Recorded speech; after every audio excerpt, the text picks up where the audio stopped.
Hello, folks. My name is Jonathan McClatchy. This is the Apologetics Academy, a webinar series that I run often on Saturdays, where I bring on different scholars, experts, theologians, and philosophers from across the theological spectrum. We talk to discuss various issues pertinent to issues that interest Christians, especially those that pertain to whether Christianity is true. This week, we're very honored to have with us Dr. Tim McGrew, who is the chair of the Department of Philosophy at Western Michigan University. And we also have Tom Gilson, who is who's the Stream, who's an editor at the Stream, and we're going to be discussing this week the topic of the title is A Clear Reflection. Skeptics everywhere keep trying to show how this detail and that in the New Testament got distorted, and when the New Testament's overall picture on internal evidence is one of unity, integrity, and coherence, it doesn't bear the marks of having been distorted. So why are they looking for something in the details that isn't there in the whole? So we have Dr. McGrew and Tom Gilson here to help us address this question with us today. So I'll just turn over to them and let them take it away from here. Tom, go for it. Okay, good afternoon, all, for those of you who are watching this in the afternoon, at least. And thanks for being here. Tim and I have done this kind of group, or rather team teaching before. We haven't done it online, so this will be a new experience for us. And we've got really a new kind of a topic, because what we're going to be discussing has to do with the evidential, the evidence that we have for the veracity of scriptures, pretty much from the scriptures themselves, but doing it in a non-circular manner. In other words, we're not going to be saying the scriptures are true because they say so. We're going to be pointing to things that we see in the scriptures that we think make the case that they are self-validating to the quality, the nature of their content and of the character of Jesus that they present. So skeptics do have a way of trying to find what happened to the scriptures. They have a way of trying to discover what went wrong. And why are all these miracles? Why would there be miracles in a story? Why could we believe anything with miracles in it? And there's these discrepancies that we find in there about, whether Jairus came or whether he sent someone to Jesus. And so obviously there's something wrong with the scriptures. There's something distorted, corrupted. And so they spend a lot of time, they write a lot of books explaining what it was that produced our corrupted scripture. How did it happen? Where did the process go? How did it proceed? However, are the scriptures, are the gospels in particular, distorted? Do they show the signs of being corrupted? What we're going to make the case for here is that it's like the skeptics are trying to discover all the clues they can to how the murder was committed when the victim is standing there saying, wait a minute, I'm still alive. What are you doing? And they're ignoring the very obvious in the search for the very subtle. So, yeah, so where did these skeptics, where do they think the gospels came from? How do the skeptics say that they came about? That's what we're going to talk about first. And then we're going to be moving into a discussion of whether that actually makes sense in view of the evidence that we have in the scriptures. Do they bear the marks of distortion and corruption? And then we'll bring it back around to draw some conclusions and then have some questions. So, Tim, you want to start in on the question of where the gospels came from in the skeptic's view? Not hearing you. Let's try that. Okay. There we are. Thank you. So there are, of course, a number of different schools of thought, skeptical schools of thought. And for the moment, I want to stay with the more sort of sober attempts to do this and not some of the more fanciful ones. The ones that are somewhat mainstream would say what we have in the Gospels are stories that were written at many generations, maybe at least 2 generations after the facts that they report. They're telling us about things that happened around the year 30. They were written around the year 90 or later, maybe in the view of some significantly later. None of the people who wrote the Gospels knew Jesus. also, we don't know who they were. And so they were reporting either things that other people had made up that sounded good, sounded like the kind of stuff that a good guy would have done who would have been an important person, or they're things that the authors themselves thought should have been done and said by someone whom they had come to believe was significant, though they weren't altogether sure why, but they made up these stories to make themselves feel better about his significance to them. But in either case, what we have in the Gospels is a large amount of legend wrapped around a very small core of historical fact. We know certain things about Jesus. He was a rabbi. He lived in Palestine. A period of his public ministry was during the procuratorship of Pontius Pilate. He was crucified by the Romans. People later, somewhat later, we're not sure how much later because we don't want to take the stories too seriously, said that they thought he had come back to life and said many wonderful things about him, which kind of got fermented into the brew that were served in the Gospels. And the way it happened too is the telephone game. Oh yeah, there's this idea that the stories changed so much as they were passed from one mouth to another that it's a bit like gossip or the telephone game where somebody whispers something in the ear of the next person who whispers what he thinks he heard into the ear of the next person. By the time it goes around even a modest sized circle, it's become dreadfully distorted. And then you're supposed to be able to see that distortion in all the different things that are said about Jesus and the way that different gospel authors take off on different things and present Jesus very differently, especially John. John's just the odd man out, and the picture of Jesus in John is so strange that we can tell it must have been, distorted, embellished in radical ways that look nothing like the Jesus of the synoptics, and the synoptics themselves all have their own spins that they're putting on things. And so we develop some kind of hypothesis about how the Gospels developed and which ones were at which stages. And usually Mark is the first and John is the last, at least whenever that's convenient. And Bart Ehrman in particular loves the telephone game. I see almost exactly the same quote in, I don't know, I haven't counted, 3, 4, 5 books that he's written. In Jesus Interrupted, on page 146, he puts it this way. Imagine playing telephone not among a group of kids from the same socioeconomic class, from the same neighborhood and the same school, and of the same age speaking the same language, which is pretty much the scenario that Tim was describing there, and things become terrifically distorted there. But Ehrman goes on and say, imagine playing it for 40 or more years in different countries, in different contexts, in different languages. What happens to the stories? They change. Well, I'm sorry, Bart. Change is rather too tame a word for what's going to happen in those kinds of conditions. And it might be that this quote itself was a thing that sparked me on the lines of thinking this is fanciful. This maybe crosses a line of ridiculous to say that the stories change. They change. And yet they maintain some kind of unity. Do they maintain some kind of unity? I think so. But the other thing too is the way they kicked off. The stories, the way they kicked off is typically, as Tim said, there's different schools of thought. But one of the common themes that you discover is that they'll say that that there was a community of faith gathered around Jesus, or a community of hope. They thought he was going to be the Messiah, probably in a political sense. And then he went and screwed that whole up by dying. And that was it. They had nothing left to hope for. They'd invested so much of they'd left everything. They were following him.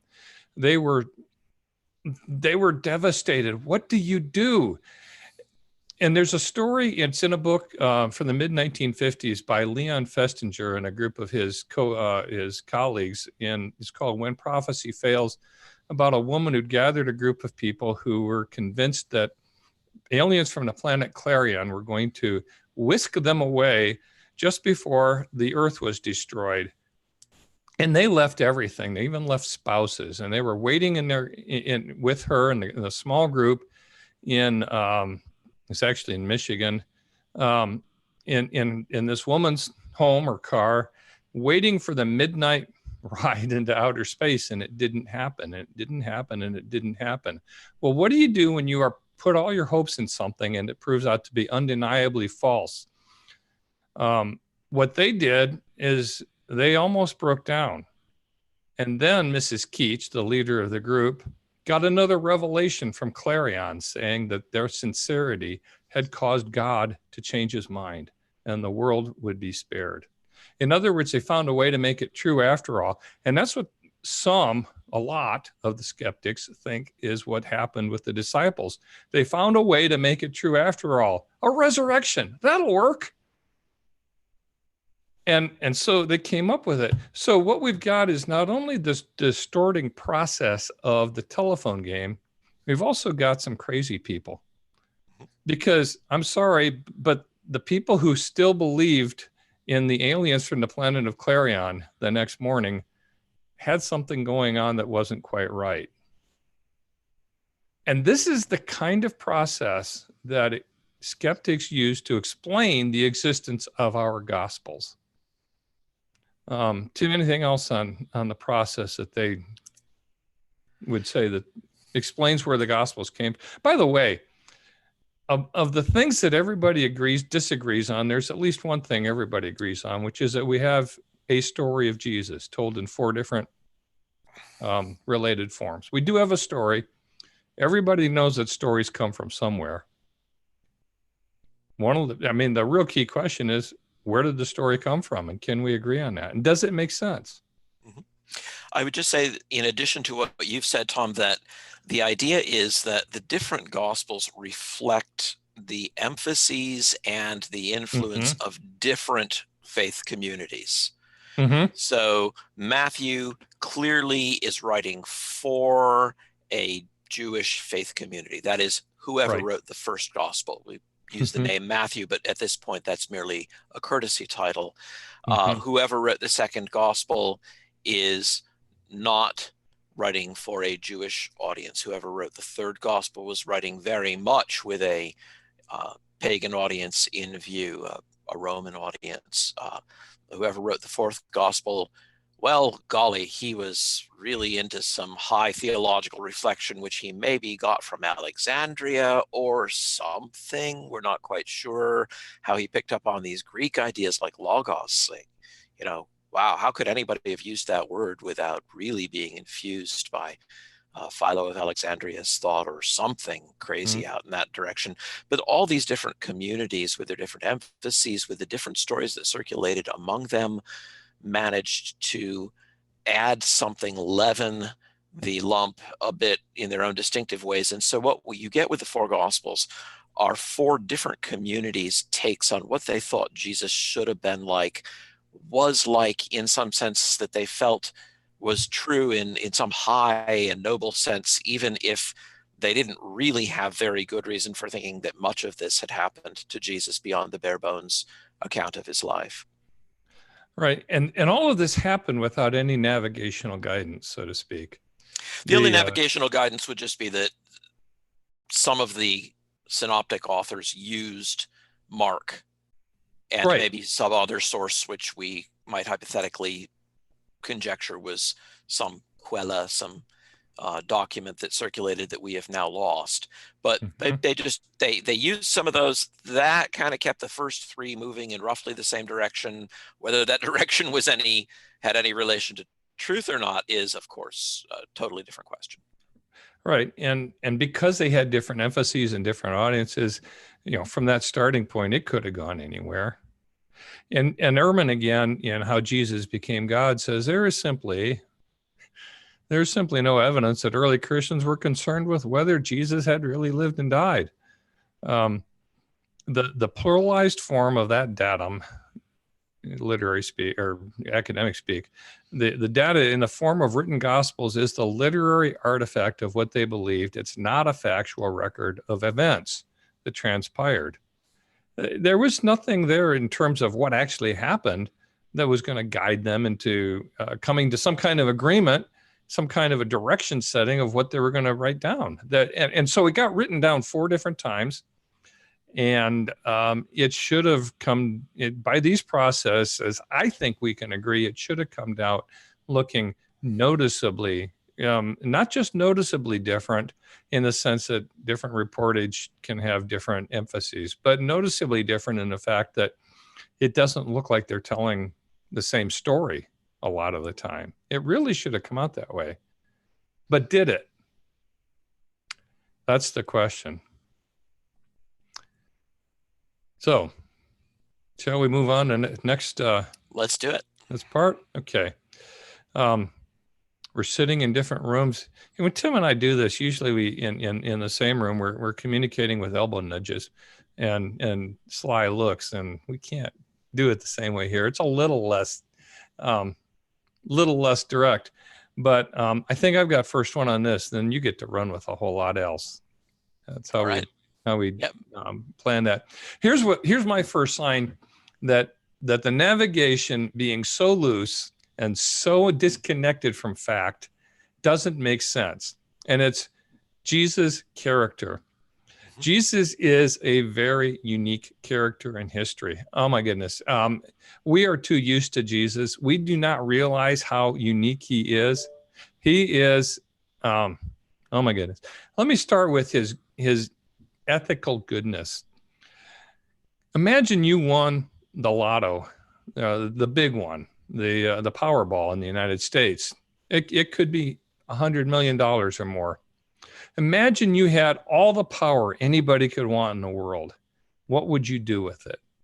Imagine you were the most virtuous, charitable person that you had ever heard of. Like the most humble person in the world who knew he was the most humble. Imagine you were really, really good and you were going to give all of that $100 million to missions or to charity or to some other good cause. Would you not get the roof fixed or the brakes replaced or take your family out to dinner? Here's what's unique about Jesus. He is presented, and we're talking about the story. We're talking about the same datum, the same information that skeptics deal with, which is that we have an account of Jesus. We have it in 4 interrelated forms, but it's one account, or it's close enough.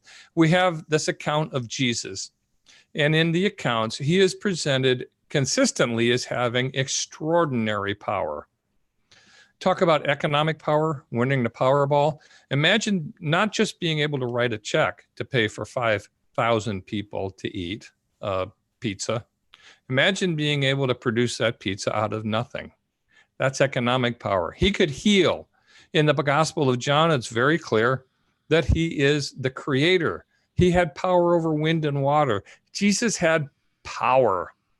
Now you look at the history of literature.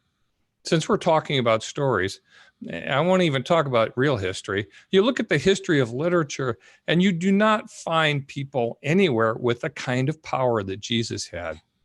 But it gets even more unique than that when you consider that when you look at the history of people in literature, if you look at the really good people in literature, Prince Mishkin in The Idiot by Dostoevsky, Frodo, Sam Gamgee in The Lord of the Rings. What you don't find is that they are people of extraordinary power. Abraham Lincoln said that nearly every man can stand adversity, but if you want to test a man's character, give him power. More famously, Lord Acton said, power tends to corrupt, and absolute power corrupts absolutely. Great men are almost always bad men.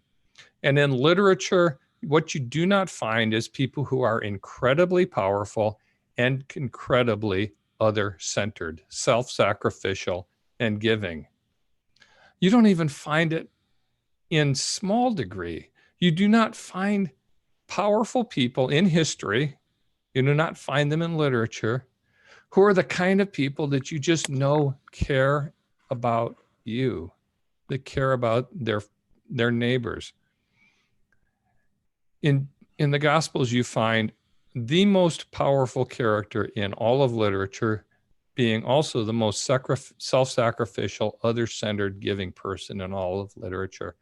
He, if he had won the Powerball, metaphorically, he would have given it all away without taking himself out to dinner. When he was really hungry after 40 days of fasting, he had the power to turn that stone into bread, as the devil tempted him to do, and he didn't do it. Jesus never used his extraordinary power for his own benefit. There are some possible exceptions, like when he walked across the water, but I don't think he walked across the water because he needed to get where he was going. He had lessons to teach in the process. And clearly he didn't use his power to save himself from the cross. Now,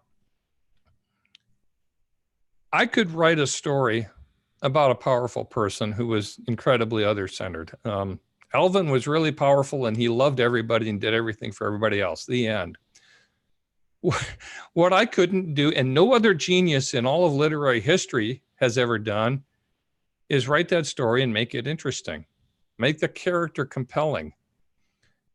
Has Jesus succeeded in being presented as a compelling character? Well, yeah, there's some couple billion people 2,000 years later who think so. And he came out perfect in that ethical sense, not just once, but in all four Gospels. They all had the chance to screw it up. They all had the chance to change his character a little bit. They all got it right. You do not get that good of a character out of a corrupting process like the telephone game led by people who are who were just glad that that they'd saved the planet from the aliens on Clarion. You do not get that kind of a quality of character. I don't think the telephone game explains it. I don't think any of the skeptical explanations for the genesis of the story fits the story. That's one line of evidence. That's one that I've concentrated on. I'm working on a book expanding that out into several other aspects of Jesus' character. I'm having more fun with this because it my two favorite topics, apologetics and Jesus Christ. Yeah, I'm having a lot of fun with this. But Tim, your turn. Well, let me just pick up on what you were saying there, Tom, and drive the point home. One of the ways that we recognize that something is evidence for a position, for a hypothesis, is that we would expect it, if the hypothesis were true, more strongly than we would expect it if it were false. So on the hypothesis that the Gospels are reportage, that they are non-mythical attempts to tell us what really happened with Jesus, we might expect God incarnate to exhibit truly superhuman, not just power, but selflessness, on the hypothesis that he's a literary invention, that people generated stories they thought were appropriate. Well, we have a lot of track record of that, and nobody does it. Nobody does it at all. It never comes out like that. And so that's what's really astonishing, is that we have this mismatch between what we would expect if they were reportage. And I'm not trying to freight reportage here with heavy theological connotations. I'm just talking about honest people close to the facts trying to tell it the way that they see it. And on the other hand, what we would see if people were trying to make up a great man. We have lots of examples of that. Aeneas is a great man made up by Virgil. And, you know, we see what he thinks a great man would be like. And let me tell you, he takes some time off to take care of himself and meet his own desires. It's not like that at all in the case of Jesus. And what is astonishing is that it's the same guy that we see across all of the Gospels. You mentioned, 4 people doing this accidentally with their own communities, generating stories that fit their own preconceptions and spoke to their Sitz im Leben, their situation in life. No, that's really not plausible at all. And I have some other lines of evidence that work in the same way. But specifically, I'd like to speak about the unity of the presentation of Jesus.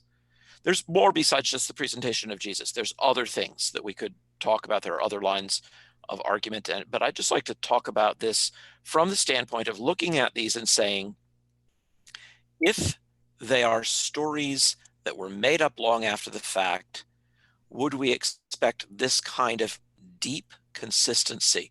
So I'm going to try to throw a couple of PowerPoint slides up here. We'll see whether this works. Can y'all see that slide? Yes, it's there. Okay, so I wanted to start with a quotation from Rudolf Bultmann because I thought it was so outrageous. From his work on the history of the synoptic tradition, there is no historical biographical interest in the Gospels, and that is why they have nothing to say about Jesus' human personality.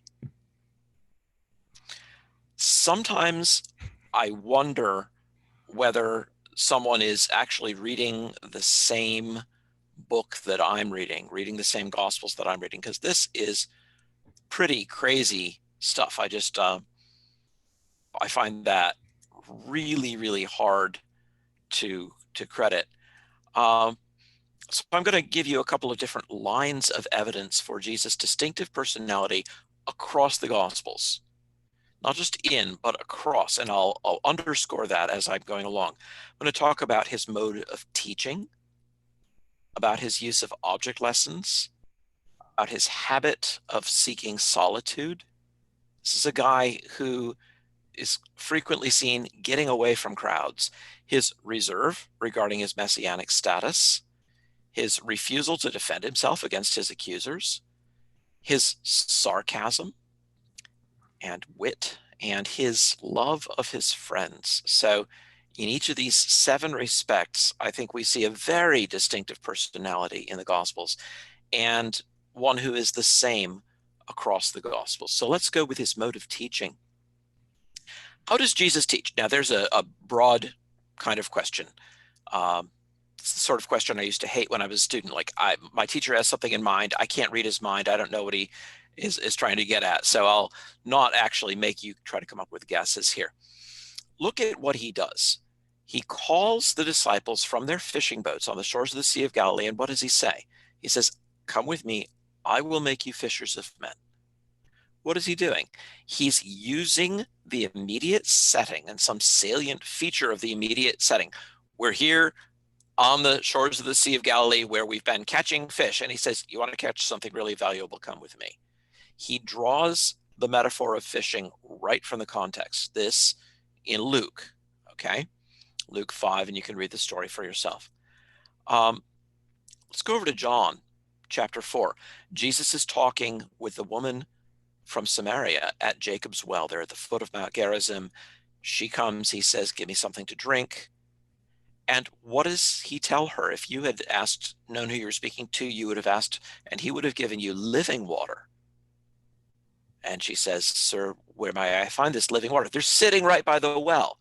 Jesus draws his metaphor from the context. Again, on the last day of the Feast of Tabernacles, when the water was poured out, and the plea was made to the Creator to provide his people with water, Jesus stands up and cries out with a loud voice, "If any man thirsts, let him come to me, and I will give him living water." Why is water on everyone's mind? Well, it's just been poured out in the great ceremony at the end of Sukkot. So, of course, water is on people's minds. Jesus uses what's in the immediate context as a hinge for the point that he wants to make. Jesus' use of, I could give many other examples of that. You can go through the Gospels with a pencil and find them for yourself. Jesus' use of object lessons. Here are a few object lessons. Mark chapter 9. The disciples are squabbling about who's going to be greatest. Jesus takes a little child, sets him right in front of them, and says, "Unless you become like a little child, you can't enter the kingdom of heaven." Very vivid, very concrete. They've been squabbling on the way into dinner at the Last Supper. Again, This time there's no child handy. What does Jesus do?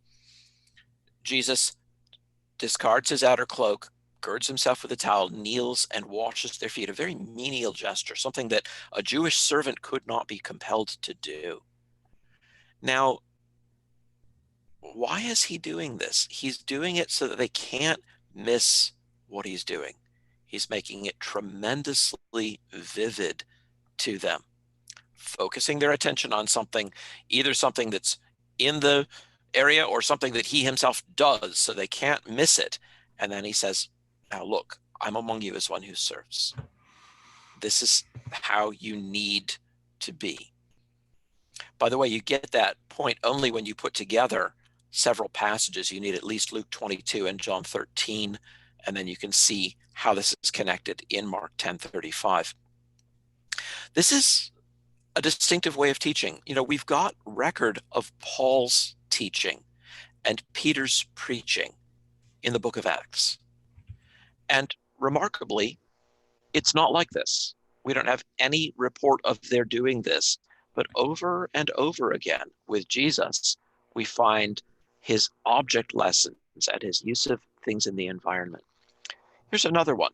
Jesus' habit of seeking solitude, especially when a crowd is about to become a little bit rowdy. So here's Matthew 14. Immediately he made the disciples get into the boat and go before him to the other side while he dismissed the crowds. And after he had dismissed the crowds, he went up on the mountain by himself to pray. He sent the crowds away and went off by himself. That's Matthew. What do we find in Luke? But now even more, the report about him went abroad, and great crowds gathered to hear him and to be healed of their infirmities. But he would withdraw to desolate places and pray. So this is not a guy who's seeking the crowds. This is a guy who wants to get away from the crowds.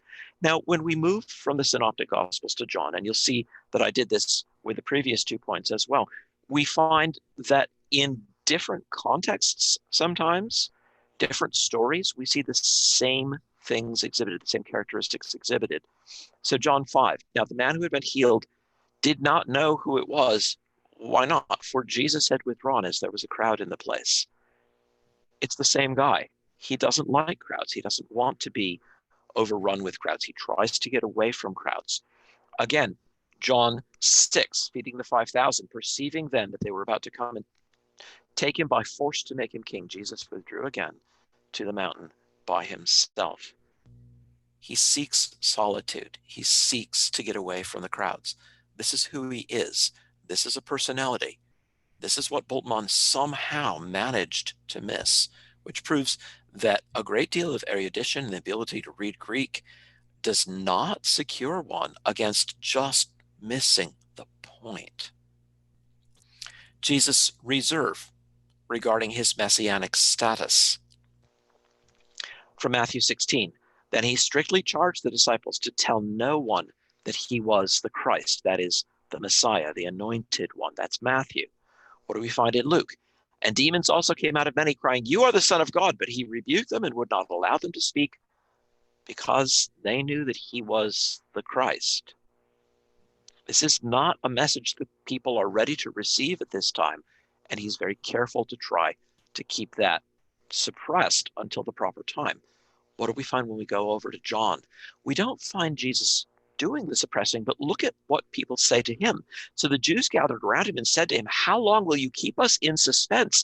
If you are the Christ, tell us plainly." I love this, because this is not John putting into Jesus' mouth something that he might have picked up from reading the Synoptics. Instead, it's John reporting an occasion when the people themselves are frustrated by Jesus' refusal to come out and explicitly tell them, "I am the Messiah." The more indirect the connection, the better. This is a portrait of the same guy. In Matthew, Mark, and Luke, the Synoptic Gospels, and in John, it's one character. There's one Jesus across all of these, and he's a Jesus who stands out quite vividly. Jesus' refusal to defend himself against his accusers. Note in Mark 14, what does Jesus say when they come to take him by night in the Garden of Gethsemane?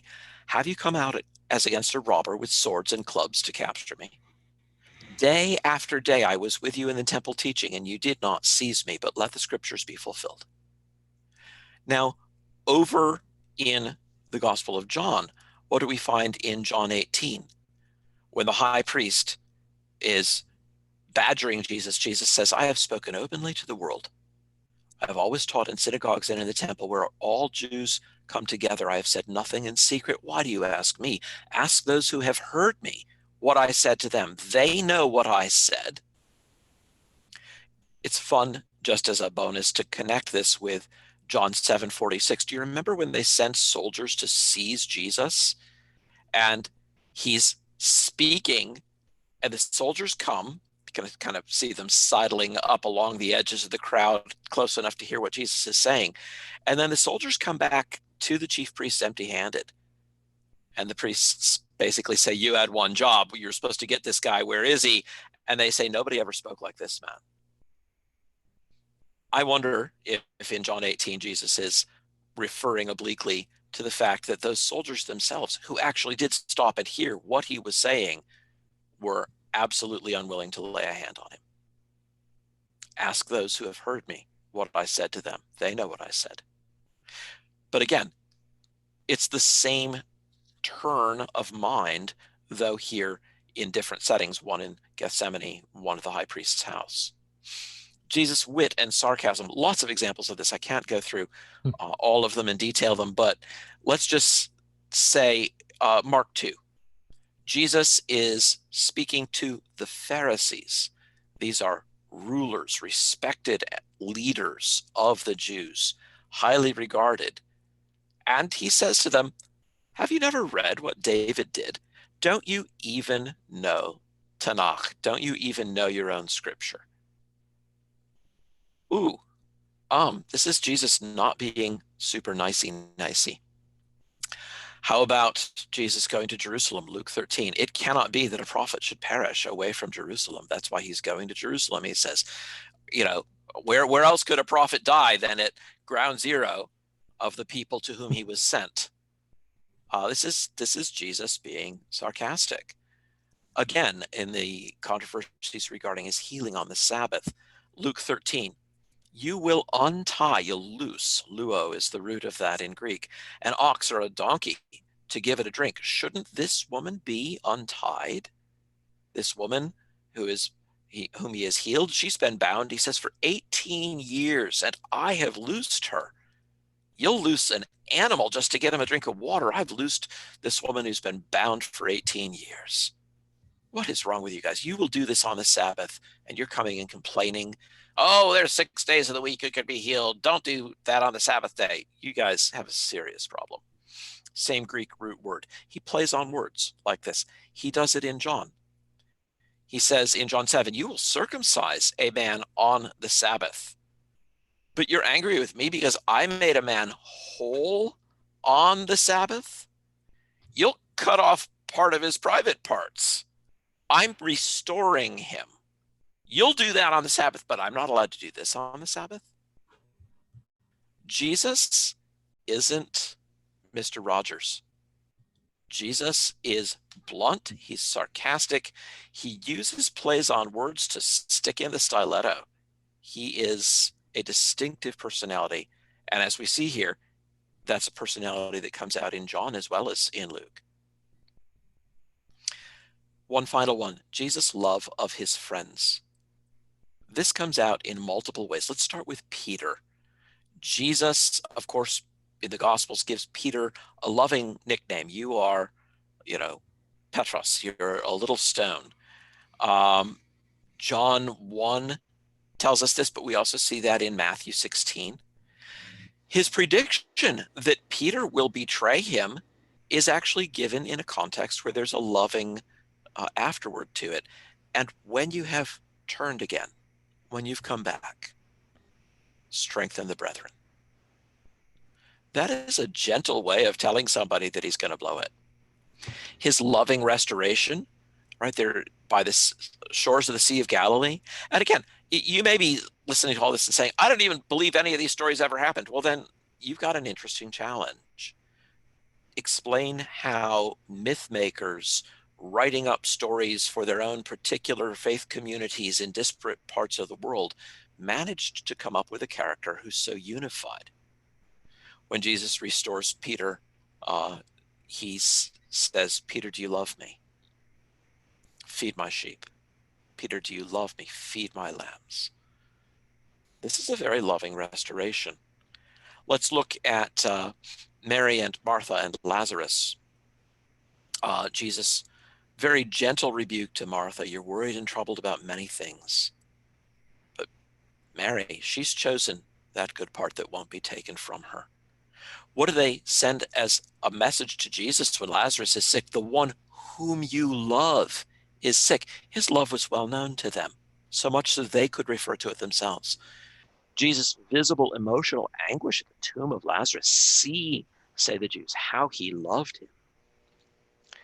And finally, in what I think is the most beautiful scene in all of Scripture, and really I can't think of a more beautiful scene anywhere, even in all of literature, Jesus' tenderness with Mary Magdalene at the tomb when she's weeping. She doesn't even recognize him. She says, "Sir, if you've taken him away, tell me where you've laid him, and we'll take care of him." And he just says, "Mary." This is one person. This is one very distinctive person. And it's the same person across all of the Gospels. There are other lines of internal evidence that I haven't even bothered to talk about. Let me just list 5 other lines of evidence for you. There are the superfluous details that we find in the Gospels, which play no further role in the story. Why would you throw them in? They don't have any deep theological meaning. So in Mark 4:38, Jesus calls James and John the sons of thunder, Boanerges. And then we don't really get anything else about that. Why did he do that? What did they do to deserve that? We're not sure. Why would you throw that in to a fictional account? No reason. There are many such superfluous details. I'm just giving you illustrations here. Undesigned coincidences, many of you have heard me talk about that. I won't even bother to go into giving examples of that unless you want some in the Q&A time. That's a whole species of evidence all in its own right. Reconcilable variations. The Gospels tell us many different things, different takes on stories about Jesus. If you read the story of the feeding the 5,000 in all 4 Gospels, you'll find that there are various details mentioned in some of the Gospels, not mentioned in others, and yet they dovetail in very beautiful ways. That's not what we would expect if people were just making up random stories. Embarrassing details. When you're making up a propaganda narrative, you don't make it up in such a way as to make the current leaders of your movement look like idiots. But they do. In Mark alone, the disciples, now the apostles and the leaders of the Christian movement, are boastful, they're cowardly, they're stupid, they're incompetent, they're impertinent, and they're absent without leave on the morning of the resurrection. This is not the way you would write your fiction or your myth if you were writing this for the Christian community without being fettered by fact. And unexplained allusions, there are just references that are tossed in, which we don't know what to make. Why, again, as with superfluous details, why would you say things like this if you didn't have some theological or at least literary point that you were making with it? These are all lines of evidence that what we have in the Gospels are not myths that have been generated around a very small core of historical fact. They're records of the same person, the same life, the same manner of teaching, the same love for his friends, the same wit and sarcasm, the same aversion to crowds. These are all additional ways of our seeing that we've got only one Jesus here. I like something C.S. Lewis says, and I hear Tom's about to say something, but I'm just going to read this quotation because I think it sums up what I'm saying. This is from Lewis's essay, Modern Theology and Biblical Criticism, sometimes reprinted under the title Fern Seed and Elephants. Lewis says, "I've been reading poems, romances, vision literature, legends, myths, all my life. I know what they are like. I know that none of them is like this. Of this text, and he means the Gospels, there are only two possible views. Either this is reportage, though it may no doubt contain errors pretty close to the facts, nearly as close as Boswell, or else some unknown writer in the 2nd century without known predecessors or successors suddenly anticipated the whole technique of modern novelistic, realistic narrative. If it is untrue, it must be narrative of that kind. The reader who doesn't see this simply has not learned to read. If you want more, I can recommend a couple of books. The one on the left, Hidden in Plain View, is my wife's book on undesigned coincidences in the Gospels and Acts. That's available both physically and in electronic version. And if you're willing to wait a little bit, you can see some of these other lines of evidence drawn out in part 3 of her forthcoming book, The Mirror or the Mask. So Hidden in Plain View is from 2017. The Mirror or the Mask is due to come out late this year. We do hope it'll have a 2019 publication date. And that contains more evidence, more systematic sifting through the Gospels to see what kind of a picture they give us of Jesus. Okay, sorry, Tom. You're Oh, that's fine. You're up now. Can you go back to this Lewis quote? Yeah, you want me to put it back up? Sure. Yeah. A couple things to add there, actually. He actually understated the problem. I'll give you a moment here. Hang on a second. Gonna try to do that. All right. In the meantime. Are we there? Yeah. First of all, he says, either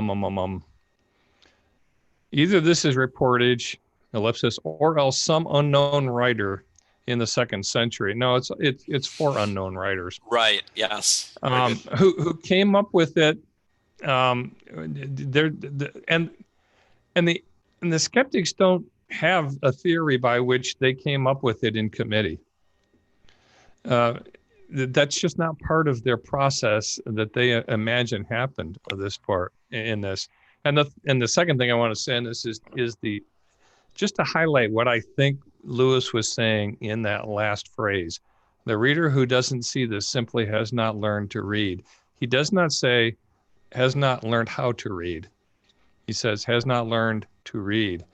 You can know how to decode the words on the page without learning to read literature.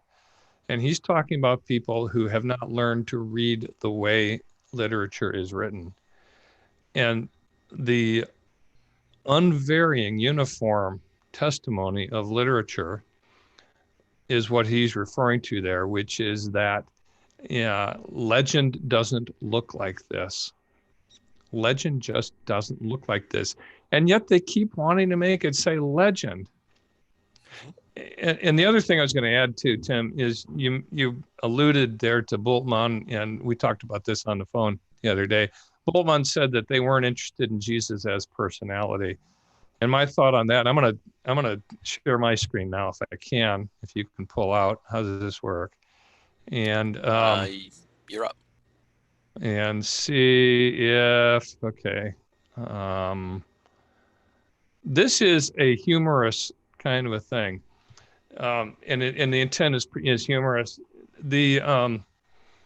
It's not hard to make the case, I hope, that Jesus was and is a good leader.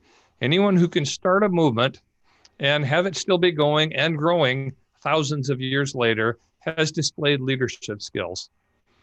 Well, what Bultmann might have been saying was something like what's contained in this fanciful memo.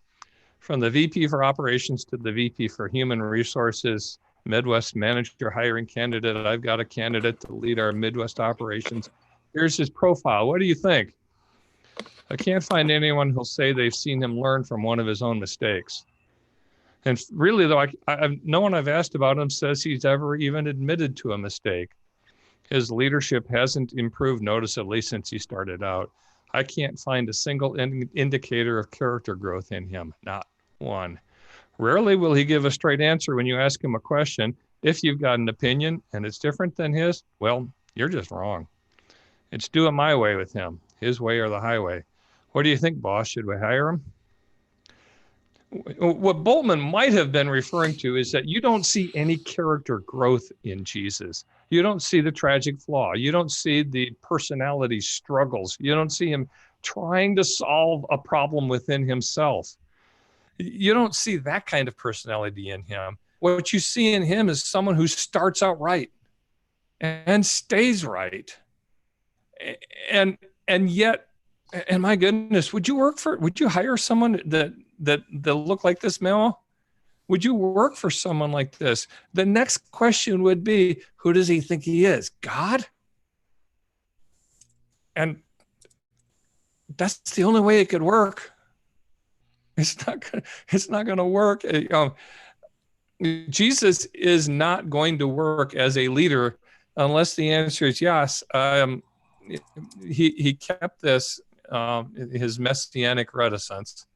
He did not say it as bluntly as we would say it here, but yeah, does he think he's God? Yes, and he's right. That's the only way a person with that kind of character could succeed as a leader, is if he doesn't need input because he already knows. He doesn't need to be corrected because he's not wrong. And people follow him anyway because he's true and he loves. He's true and he loves and he loves and he cares, and people will follow that. Now, again, that shows up in all four Gospels. That's a very unlikely leadership style. That's a very unlikely personality to invent through the telephone game. That's just, who would imagine that kind of a leader, and who would be so lucky as to imagine it and come up with something that worked 2,000 years later by the rest of us who are being fooled by their invention. I don't see the marks of distortion in there. I don't see the marks of invention, and I certainly don't see the marks of invention by means of a committee that spread across the entire Mediterranean in multiple cultures and languages and through the telephone game and so on. The Gospels just, there are some discrepancies of detail in the Gospel that need harmonization, or the number of angels at the tomb. But the skeptics who point at that and say, this is a real problem for your theory, they're not just missing the forest for the trees. They're missing the forest for a twig on a tree. The uniform picture we have of Jesus in all four Gospels just completely demolishes the theory that it happened, that the stories were produced by some kind of corrupt, distorted process. It just doesn't fit. And if it doesn't fit that version of the skeptic's story, do they have another one? I mean, is there a better one that they can offer that doesn't involve that kind of... A better story? No. I mean, there are the people who say that Jesus never existed, to which I have to say, a guy who never existed and has started a movement that is going strong 2 millennia later is a really impressive fictional character. That's saying a whole lot. Yep. Philip Schaff wrote in the late 19th century, and his take on this was that if the gospel writers made this up, then in this case, the poets must be greater than the hero. Good job, poets. Haven't seen anybody like you since. We really have two options. Either the skeptics are right or they're wrong. I don't think the evidence supports the first option at all. The Gospels really do speak of their own veracity.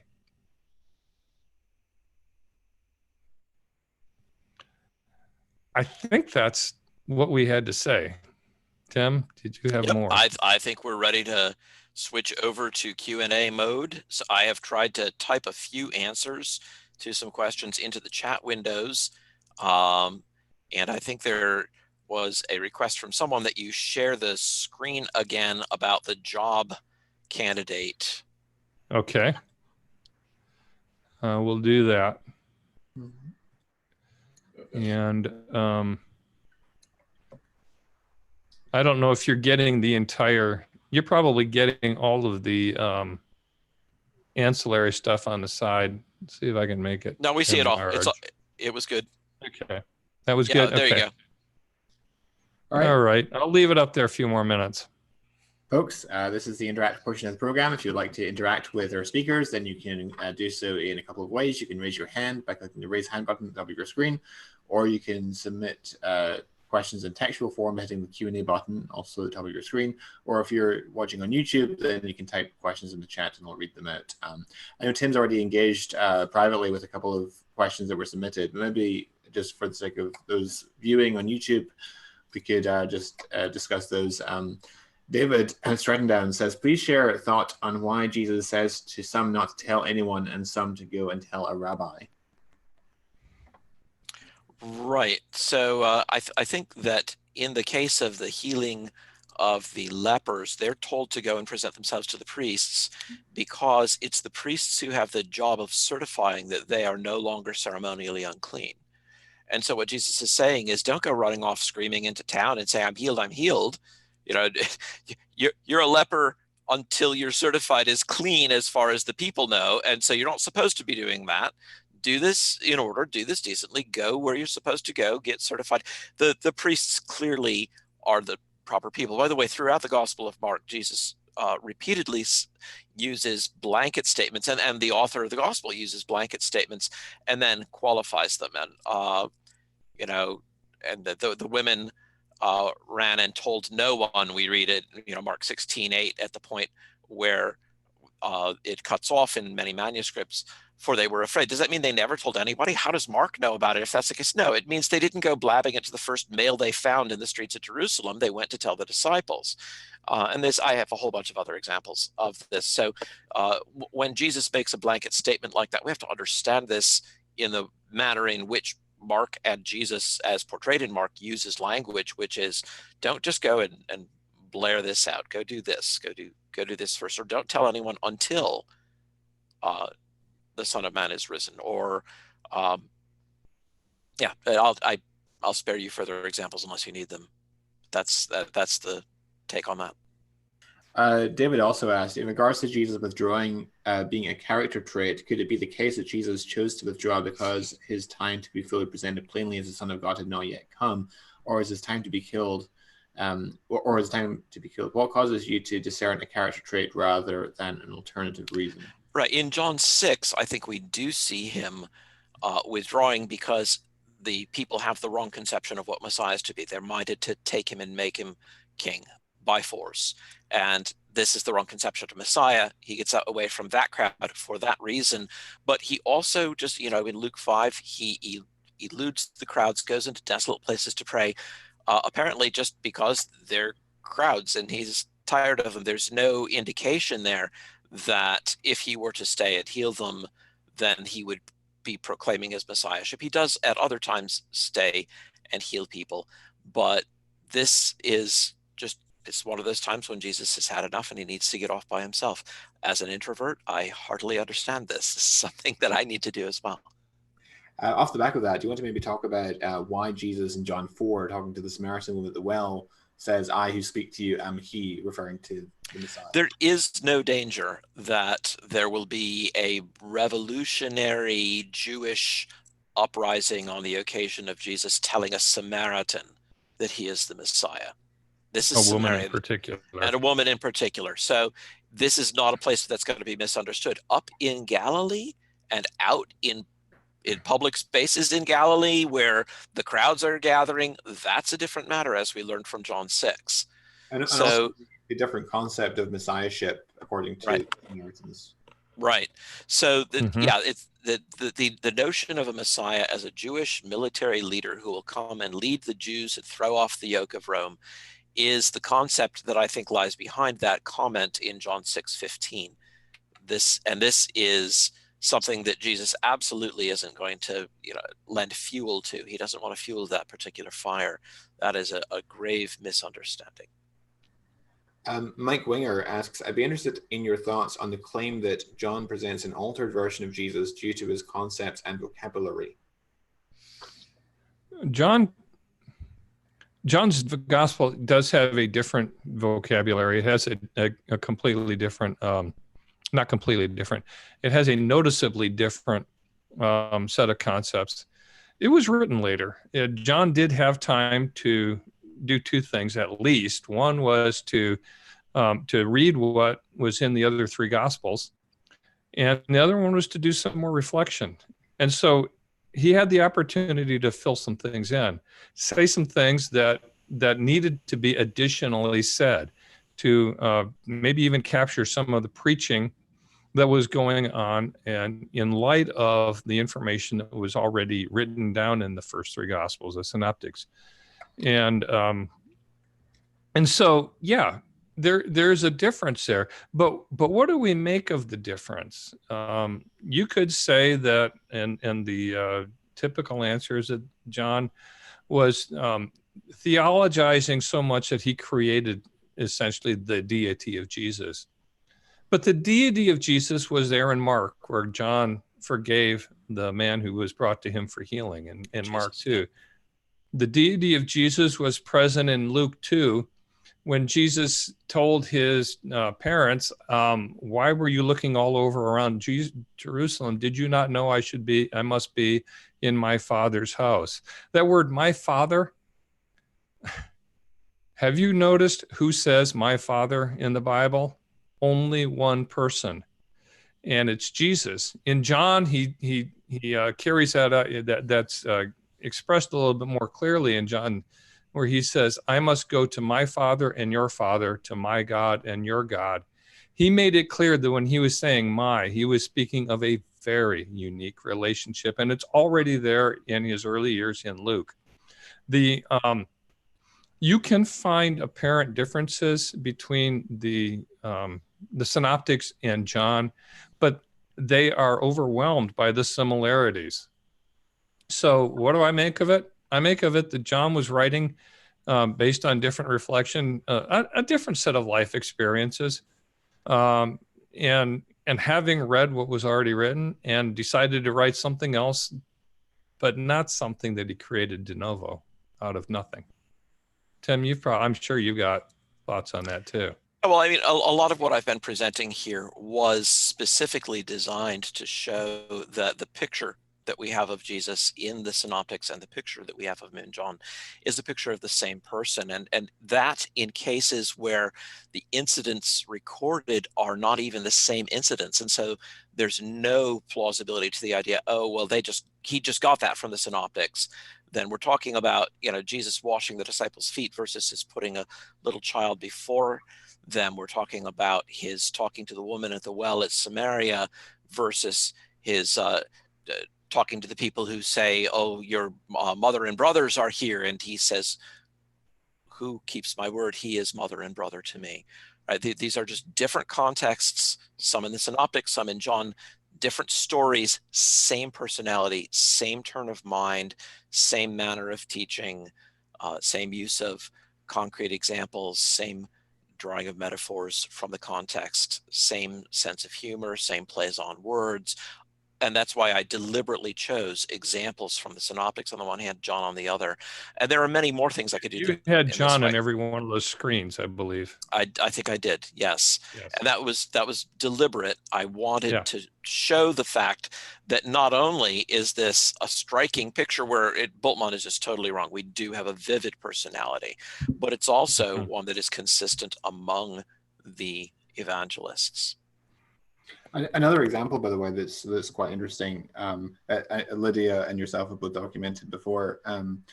Is a similarity of Jesus teaching about the Sabbath and healing, where you have two different episodes, one in John and one in Luke. In John 7, verse 21 to 23, Jesus answered them as though he's been challenged on why he's healing someone on the Sabbath. He says, I did one work, and you all marvel at it. Moses gave you circumcision, not that it's from Moses, but from the fathers.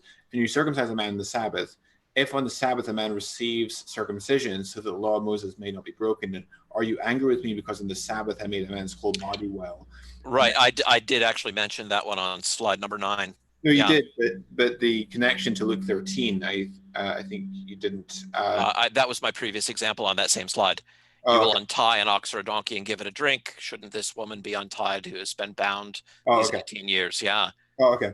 So yeah, so you've got the pun in both cases. So Jesus uses a pun. Right, and in Luke, he's actually trading in on just the inflections of the same root word.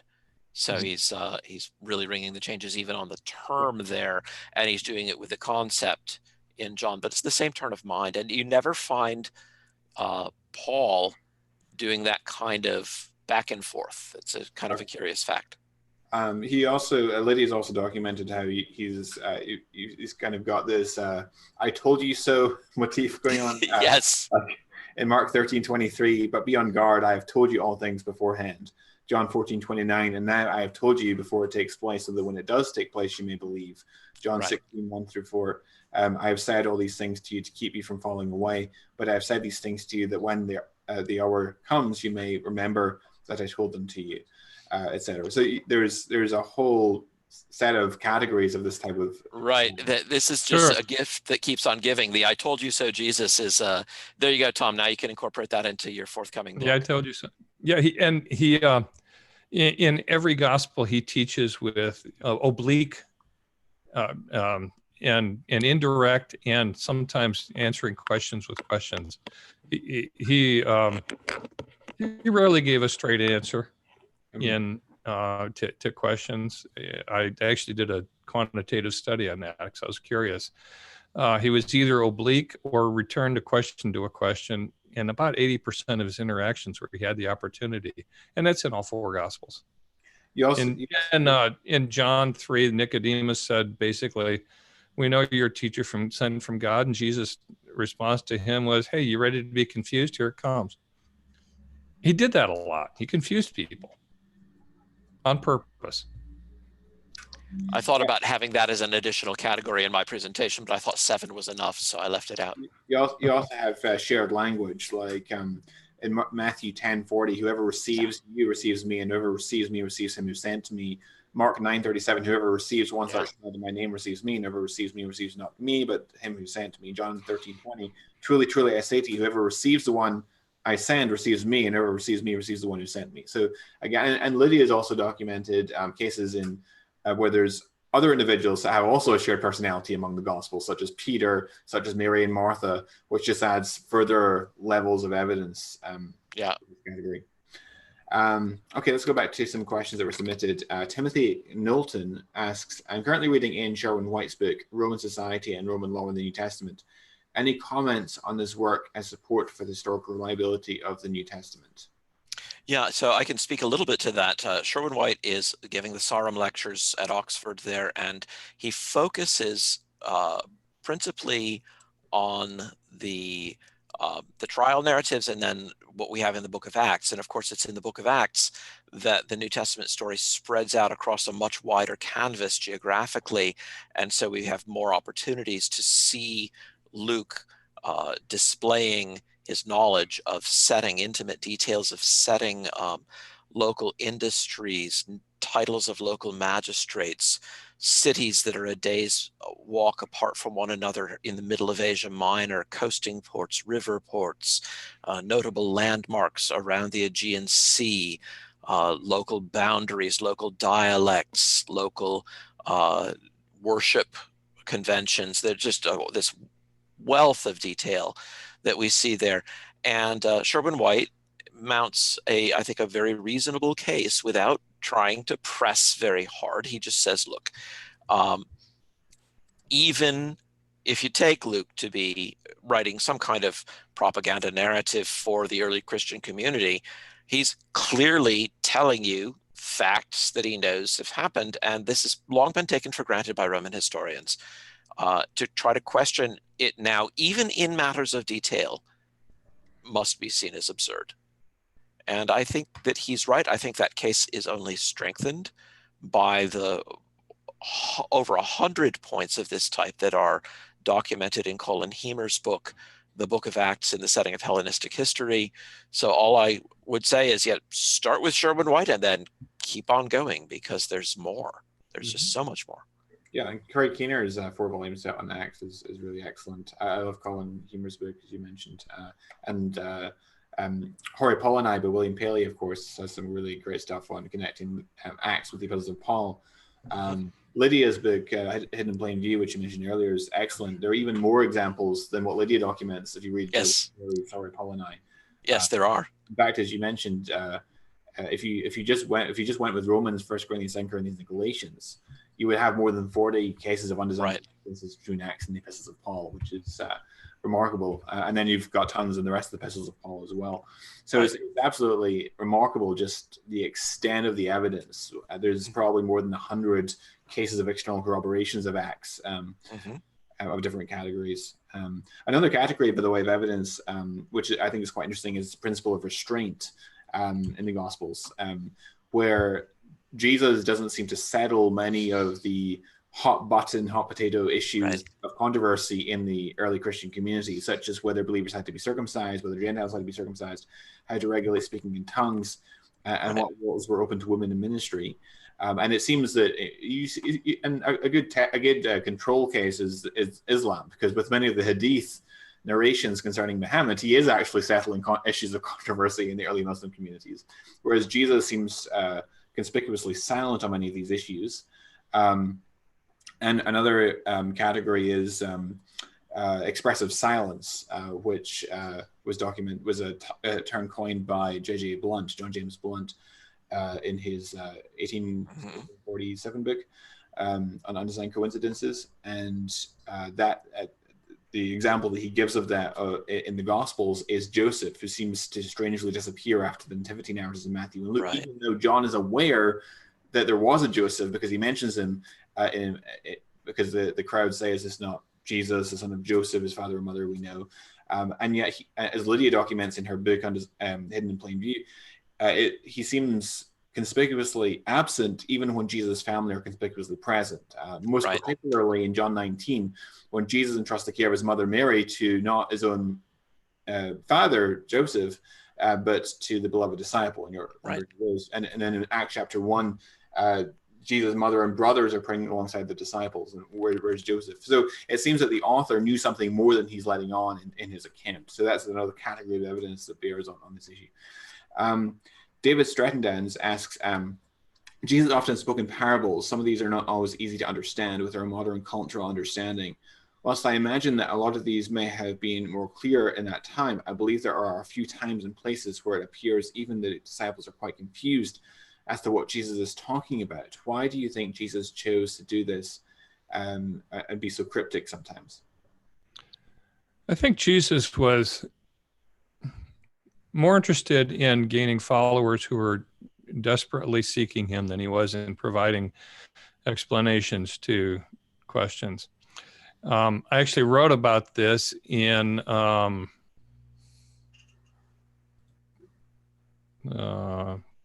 well, never mind.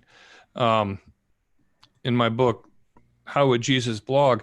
There are at least 4 different categories of people that Jesus spoke to. This is obviously there's blurring between the lines, but he had the crowds, he had the casual, idle, interested people, he had his disciples, and he had people who are adversaries.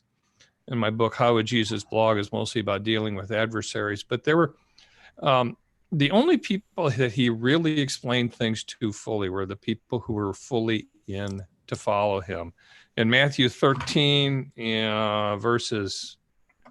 starting in verse 10, it says the disciples came to him and said to him, "Why do you speak to them in parables?" And he answered to them, "To you it has been given to know the secrets of the kingdom of heaven, but not to them. For the one who has more will be given, and he will have an abundance. But from the one who has not, even what he has will be taken away." But there's some cryptic answer even there. But I don't think Jesus wanted to satisfy people with less than himself. He didn't want to satisfy people with answers in particular. And so you'll get, I've even had skeptics say to me, Jesus could have just answered the problem of evil. The Bible could have just laid it out, but that would be satisfying people with answers for the sake of curiosity. And yeah, we do want answers, but Jesus calls us to know him, to follow him. And so if you're wondering what he meant, what are you going to do? You're going to go chase after him. Say, what did you mean? And in John 6, when he was answering and speaking in terms that became really hard, when he was speaking of eating his flesh and drinking his blood, he put the question to his disciples. People were walking away. He was losing his crowds. He said, are you going to leave too? And Peter said, to whom will we go? You alone have the words of eternal life. I'm sure Peter did not understand what Jesus was talking about at that stage in John 6, but he knew that he had to follow his Lord. He knew he needed that relationship. That's what I think Jesus was doing when he didn't answer clearly, was he was bothering people enough to say, I'm not satisfied until I have, and his goal was to get them to say, I'm not satisfied until I have Jesus. Absolutely. Another category of evidence that bears on the historicity of the Gospels and Acts is the frequency of names. And Richard Balcom was the one that pioneered this study, and it's been developed also and popularized by Peter J. Williams, who's a scholar at Tyndale House in Cambridge. One of the most remarkable instances of that sort of phenomenon is when we look at the ways that names are introduced in the Gospels. So, for example, and Peter J. Williams gives this example, if you look at Matthew 10, verses 2 through 4, it's a good case study because there's a lot of names that are just within a space of a few verses. And that's when the 12 disciples are rattled off. The names of the 12 apostles are these. And notice that when there's a correlation between the frequency of the name in first century Palestine and the need for a qualifier disambiguator. Now, it's interesting that the frequency of the names in first century Palestine is different from the frequency of names in Egypt at the same time period, radically different. And so this suggests not only close proximity in time and space, but also that even if you are in close proximity in time and space, this is a hallmark of verisimilitude, because your intuition about the relative frequencies of names is unlikely to be reliable. Now, if you look at Matthew 10, it says the names of the 12 apostles are these. First, Simon, number 1 ranking, so it's a high-ranking name, qualifier called Peter, and Andrew, who's a low-ranking name but identified in relation to his brother. So it's Andrew, his brother, and James, high-ranking name, number 11, the son of Zebedee, qualifier, and John, his brother, it's a high-ranking name. Philip, low-ranking name, 61st equal, no qualifier. And Bartholomew, 50th equal, no qualifier. Thomas, not even in the top 100 names, so no qualifier. And Matthew, number 9, the tax collector, qualifier. James, high-ranking name, the son of Alphaeus, the qualifier. Thaddeus, 39th equal, so no qualifier. Simon, number 1, so qualifier, the Canaanian. And Judas, number 4, so high-ranking name, qualifier, Iscariot, who also betrayed him. So the consistency of that correlation seems to me to be quite compelling evidence for the verisimilitude of the Gospels as well. I agree, and there's something lovely that we can do with names as we extend that to the question of who wrote the 4th Gospel. You'll notice that after the general prologue, or actually right in the general prologue, we find there was a man sent from God whose name was John. Well, in the Christian community, there were 2 revered Johns of recent memory whose names might have been referred to. One of them was John the Baptist, and in fact, when he is introduced in the Synoptic Gospels, there is almost always either the explicit reference to him as the Baptist or a reference to John who came baptizing in the wilderness. There's something that immediately pegs at which John it is. But in the 4th Gospel, it just says there was a man sent from God whose name was John. Well, is it John the Baptist or is it John the disciple? The question resolves itself if it were widely known that the book was written by John the disciple, then there's only one other high-profile Christian John to be referred to, and since he's not referring to himself, he must be referring to the other guy. He's the only person who could do that without ambiguity. All the others need to sort of sort out which one it is. I think it's a small piece of evidence, and I would not by any means weigh the weight of the entire case on it, but it's just one more thing that points in the direction of the traditional authorship of the fourth gospel. Here's another one relating to names and the authorship of the fourth gospel. And Lydia talks about this in her book, Hidden in Plain View. John 18:10, this is in the Garden of Gethsemane. Simon Peter, having a sword, drew it and struck the high priest's servant and cut off its right ear. The servant's name was Malchus. And this is John's the only gospel that actually names the high priest's servant. And it begs the question, okay, so how does John know this? How does he know the name of the high priest's servant? Is it an extraneous detail that he just throws in? And yeah. If you continue reading and we get to verse 26 and 27, it gets even more interesting. One of the servants of the high priest, a relative of the man whose ear Peter had cut off, asked, "Did I not see you in the garden with him?" So how does the author of the fourth gospel know that the individual who approached Peter was one of the high priest's servants? Then we go over, then we just read elsewhere in the same chapter, verse 15 and 16. Simon Peter followed Jesus, and so did another disciple. Since that disciple was known to the high priest, he entered with Jesus into the courtyard of the high priest. So there's a certain disciple who follows Peter, following Jesus, who's known to the high priest. He's personally acquainted with the high priest. Now, if we continue into John 20, we continue reading about this other disciple. It says, so she, that's Mary Magdalene, ran and went to Simon Peter and the other disciple, the one whom Jesus loved. So the other disciples then identified as the one whom Jesus loved, who self-identifies as the author of the gospel. In fact, in John 19:26, it says that when Jesus saw his mother and the disciple whom he loved standing nearby, he said to his mother, "Woman, behold your son." So the other disciple is spoken of as the disciple whom Jesus loved. And in John 21:24, it says this is the disciple, namely the disciple whom Jesus loved. This is the disciple who is bearing witness about these things and who has written these things, and we know that his testimony is true. So then that explains how the author came to know the name of the high priest's servant. And so it provides further support for John being the true author. What do you think, by the way, about there's a popular claim that the Jesus in John sounds very like the author of John, and if you compare the way that Jesus speaks in John to, say, the first epistle of John, the language is quite similar. How would you? Yeah, I've looked at that, and it's true, especially in like a few places, but I don't think there's a great deal of ambiguity about who's speaking. If you look at the right places in the Synoptic Gospels, you'll find places where Jesus sounds rather like that there as well. So the famous Johannine thunderbolt in Matthew 11, I believe it is, where suddenly you've got what looks like a little bit of the fourth gospel dropped into the first.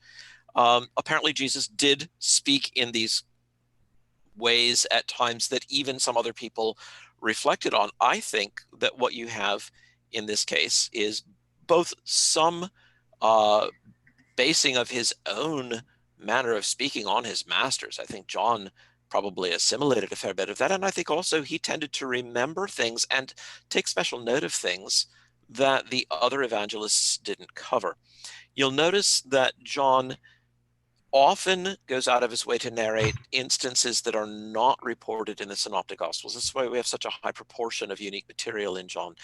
And when he does narrate them, he seems to go out of his way not to use them as a literary basis. He tells the stories in his own way with his own emphases. And after a while, after you look at this pattern, you realize this is deliberate. This is not just something that's happening by chance. John is giving you an intimate portrait of his master based on a lifetime's reflection of the unanimous testimony of the early churches that John was the last gospel to be written. It was written in John's extreme old age. He's had a lifetime to reflect on this. He's chosen things that are not merely repetition. Even when he tells about the same event, he tells it in his own way and with different details, which is beautiful because it gives us some of these undesigned coincidences. So in all of these ways, John is just, he's giving us something with, yes, a distinctive voice, but not one that's unknown even among the synoptics, but he's focusing on these things. And honestly, I have sometimes wondered whether John had an eidetic memory. Unless you have known someone who actually has a frightening memory. You may not realize what it's like because we commonly paraphrase what each other say, and I do this all the time. But I'm fortunate to be married to someone who actually does have, for auditory things, a tremendous memory, very, very scary. Sometimes the way that she can quote back to you what you said an hour and a half ago, word for word, and even with your inflections. How do you ever win an argument? You're presupposing that I ever win an argument, Tom. So no, the only way I ever gain anything is that Lydia is also ruthlessly honest, and if she discovers she was wrong about something, she will chase me down, corner me, and force me to listen to how she knows she was wrong. And without that, she would be a very dangerous person. She's actually still a very dangerous person, but yeah. I have sometimes wondered if John had that kind of memory, because he has all kinds of little details. Just that, Judas goes out and he says, "And it was night." That little oblong of darkness as Judas opens the outer door stamps itself upon John's mind, and he remembers it to the end of his days. Little things like that. Mm-hmm. Now, go through John with a pencil sometime and just note all the times when he says what time it is, or how many water pots there were. Just little details like that over and over and over. John's just meticulous like that. Playing devil's advocate for a moment, as an atheist or skeptic could perhaps say that a motif in John is the contrast of light and darkness, light representing the good and darkness representing the evil, and Judas is of course evil in his actions towards Jesus and betraying him. And so then John throws in the detail of his night to highlight the association between darkness and evil. Does anyone think that Judas is evil because he goes out when it's dark? Or don't we already know that from things Jesus has very explicitly said right there? Nobody needs that. This is a kind of unhappy attempt to do literary criticism on something that's right under your nose. These are truly people straining at gnats and swallowing camels. It's supposing that that John had read, the entire corpus of literature, or a large part of the corpus of, let's just say, even English literature, from the 17th century until today, and had studied how you do this kind of literary symbolism, and thought, if I'm going to really accentuate this, I can do it this way. His art is more artless than that. It's interesting also that, as you mentioned, John throws in a lot of extraneous details, superfluous details. And a lot of these extraneous details we can actually cross-check. And so that gives us reason then to trust those extraneous details that we cannot cross-check. And so it gives these extraneous details an extra flavor of verisimilitude. It's not as though any of these authors could have told what we 20 centuries later would have available by means of checking up on this or that utterance. Right. They spoke artlessly. We can check up on some of it. When we do, we find them remarkably accurate. When we can't, they deserve the benefit of the doubt. They've earned that. Like John, for example, is the only author of the Gospels that tells us how many days it was before Passover when Jesus entered Bethany. And then, as Lydia documents in her book, we can actually count down the days and find that when Mark says the second day, it was 2 days before Passover, rather, in Mark 14, that it's exactly where it ought to be given John's chronology. And so it's synchronized. Right. Anyone who thinks that is the result of some kind of deliberate attempt on John to piggyback on Mark just hasn't read many forgeries.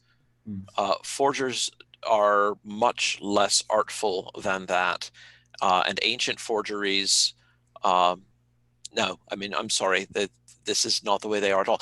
Often forgers who are forging a document much later than the time in which it was written, and they don't know the details, they'll just make the document more vague. Mm-hmm.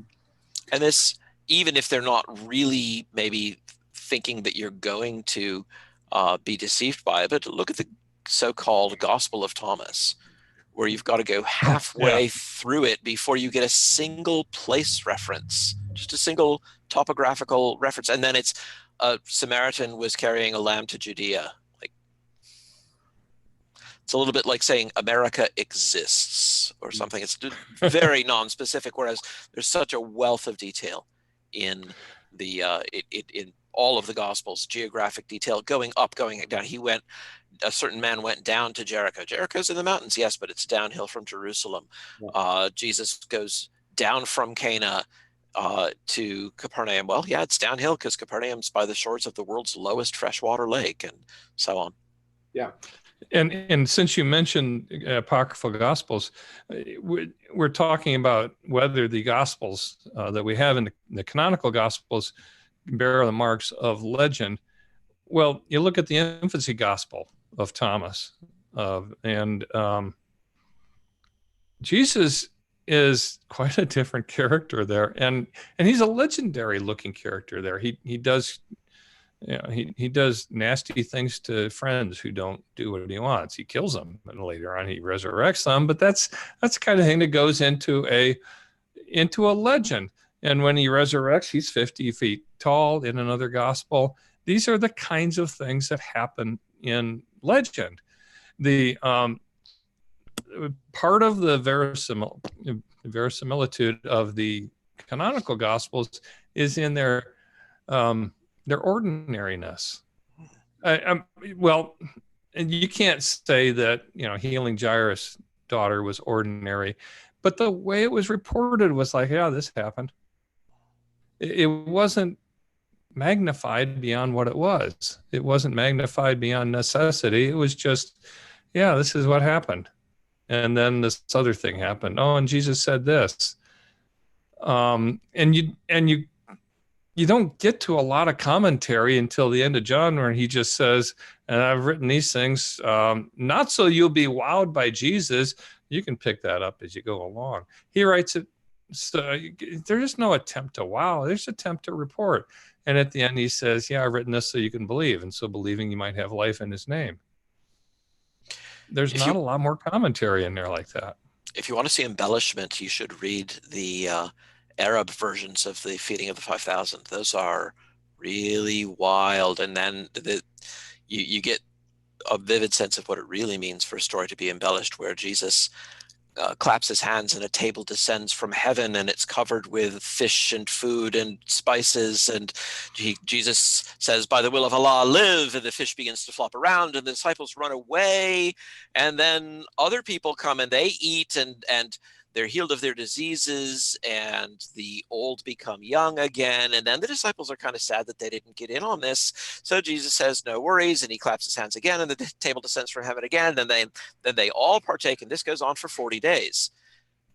Now read that and read the accounts of the feeding of the 5,000 in all of the Gospels, and do your little Sesame Street thing. Which of these things is not like the other? And you. So let me ask you this. Let me throw a question in here. Why do the skeptics want to make this look like legend? What is it about the Gospels that motivates someone to find them as legends, when the a prima facie view on them is they don't have that appearance at all? Well, it'd be kind of scary if they were reportage, wouldn't it? Yeah, it's that's a pretty good way to start an answer. If they're reportage, then what? Then we have a God to whom we're accountable. Then there's someone who knows me better than I know myself. The God with whom we all have to do.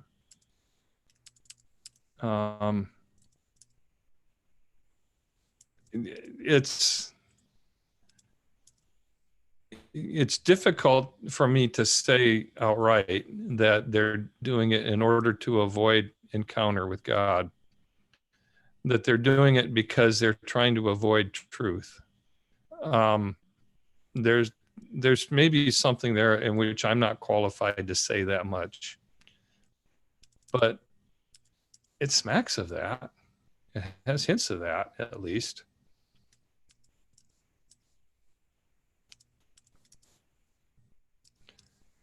I just have trouble seeing legend shouting from the Gospels, and yet that is what the skeptical answer insists upon. I think what we have is reportage of something that really happened. I said earlier that there was no navigational guidance that brought the Gospels, the four Gospels, together on a common picture of a common, perfectly loving, all-powerful Jesus who had consistent character, who was this unique leader, and yet it worked. There was no navigational guidance for those stories that caused them to land there, except maybe if they were reporting what they saw or what they heard from eyewitnesses they interviewed, in the case of Luke, for sure.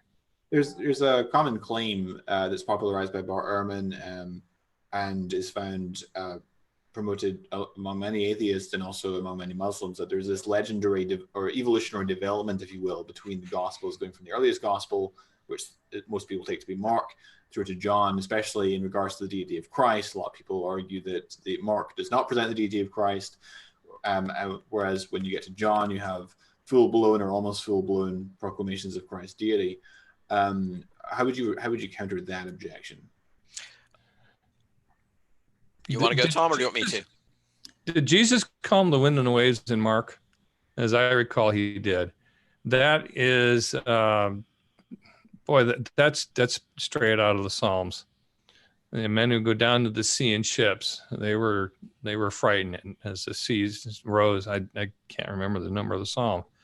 I think it's 86. Psalm 104. I think covers that, and Psalm 70 something. Yeah.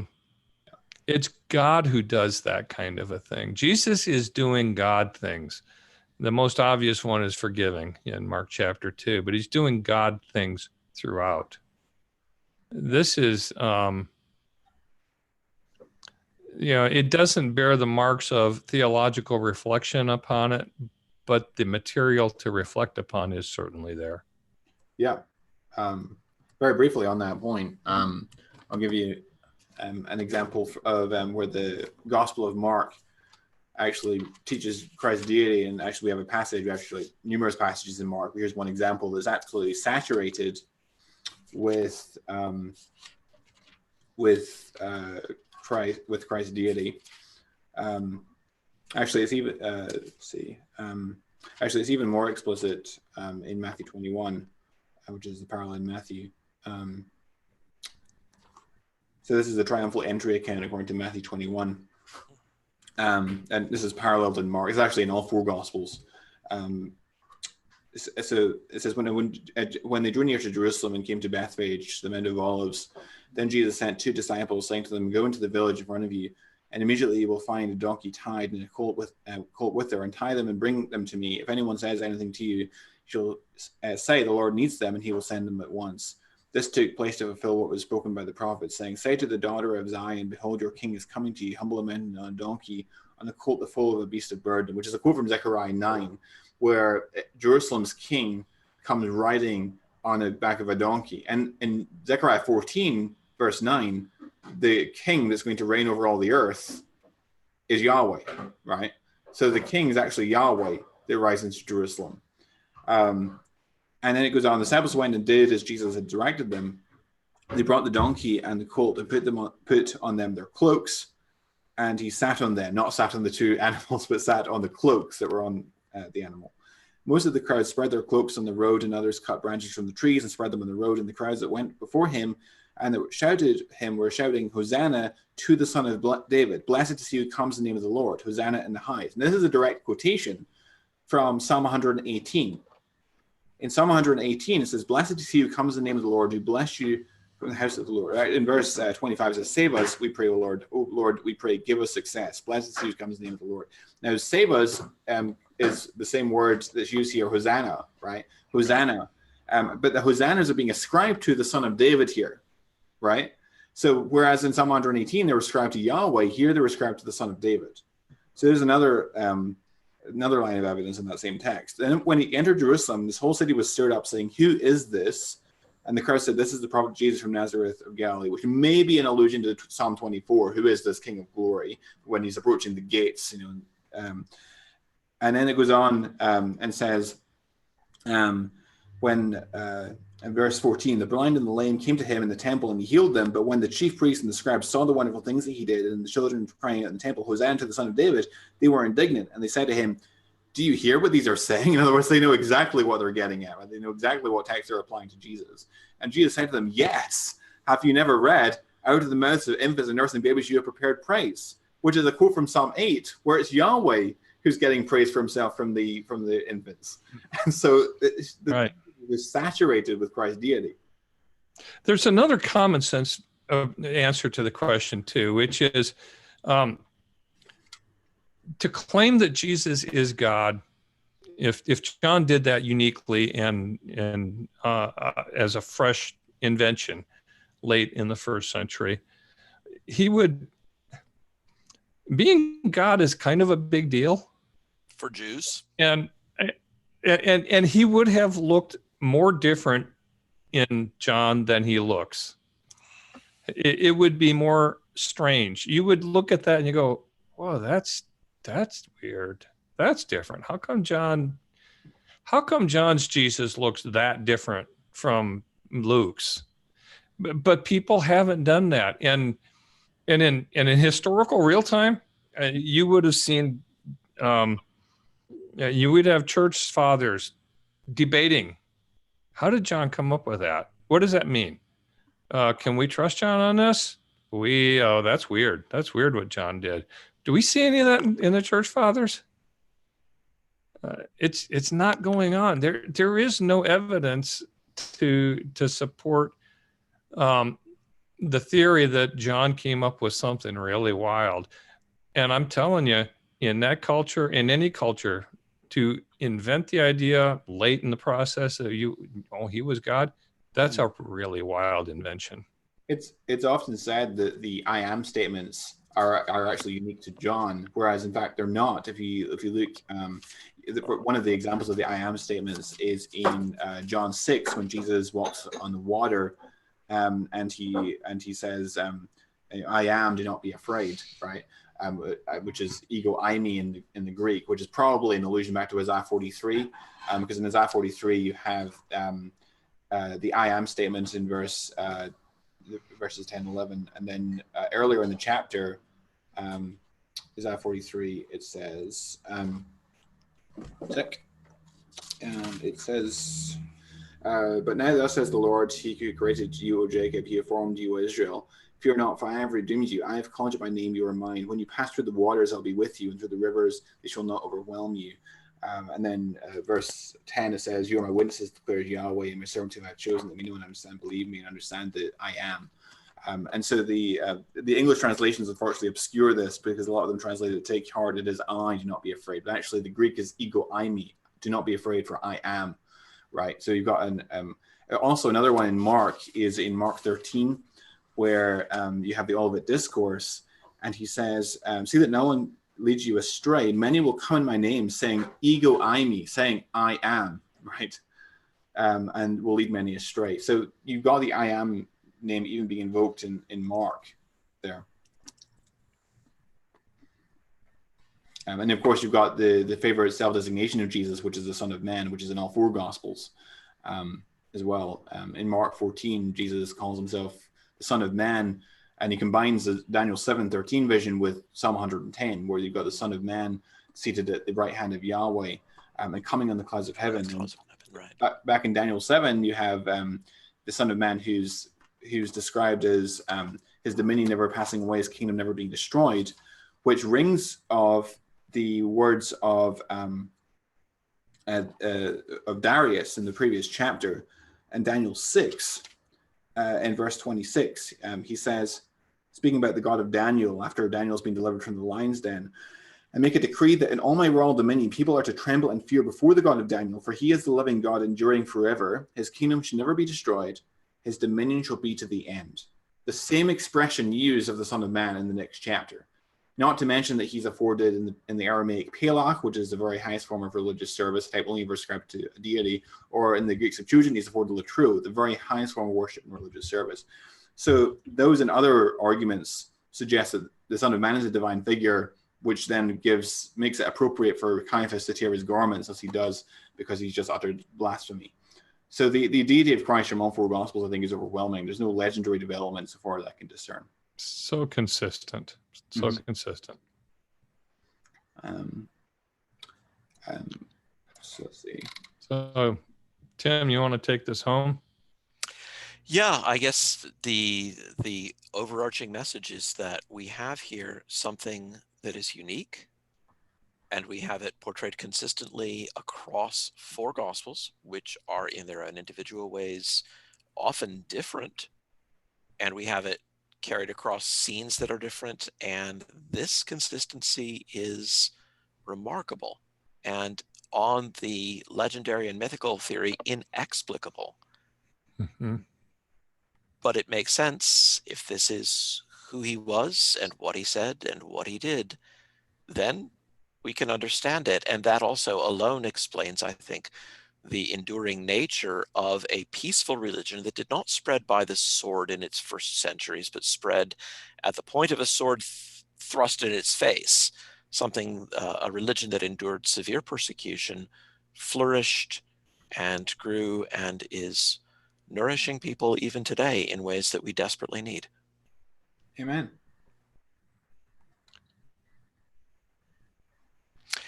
Well, thank you for all the attendees who managed to stick it out all the way here to the end with us. And Jonathan, you'll be posting this then. This will live permanently in the Apologetics Academy archives, right? Absolutely. And if you want to send me the PowerPoint, I can send it to anyone this I will do that. I will send that right along. Sure. Thank you. All right. All right, folks. Thank you, Jonathan. Thanks, everyone. All right. Blessings, everyone. Bye-bye. Good night.